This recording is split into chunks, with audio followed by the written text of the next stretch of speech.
నిన్న డేలాస్లో అయితే ఒక ఇన్సిడెంట్ జరిగింది. అది సిల్లీ ఇన్సిడెంట్ లాగా మీకు అనిపించవచ్చు, బట్ అదే ఇన్సిడెంట్ ప్రాణాలను అయితే తీసేసింది అనమాట. అదేంటంటే వీట్ల్యాండ్ టౌన్ క్రాసింగ్ లో ఉన్న పెట్ స్మార్ట్ స్టోర్ దగ్గర అయితే ఒక హార్ట్ బ్రేకింగ్ ఇన్సిడెంట్ అయితే జరిగిపోయింది.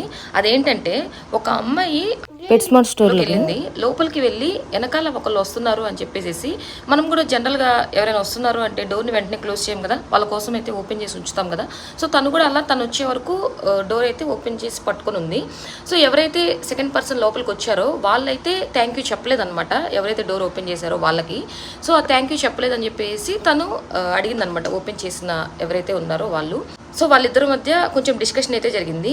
ఎప్పుడైతే పార్కింగ్ ప్లేస్కి వచ్చారో ఇద్దరి మధ్య ఫైటింగ్ లాగా జరిగిపోయి డిస్కషన్ అనేది పెరిగి ఎవరైతే లోపలికి ఎంటర్ అయ్యారో వాళ్ళు ఇంకో పర్సన్ అయితే షూట్ చేయడం జరిగిందనమాట. 41 years ఓల్డ్ సెసిలియా సింప్సన్ పెట్ స్మార్ట్ స్టోర్ దగ్గర స్పాట్లోనే లైఫ్ అయితే పోగొట్టుకున్నారు. 22 years ఓల్డ్ ఉన్న కియోనా హ్యాంప్టన్ గన్తో అయితే షూట్ చేసేసారనమాట. రీజన్ ఏంటి అంటే just one missing word, thank you. చూడండి, ఒక చిన్న పదం లైఫ్ని అయితే మార్చేసింది, అది డిస్ట్రాయ్ కూడా చేసేస్తుంది అనమాట. సో కోపం కన్నా ముందు కైండ్నెస్ అనేది చాలా important. Please be kind, speak soft, respect others. So manners matter more than anger.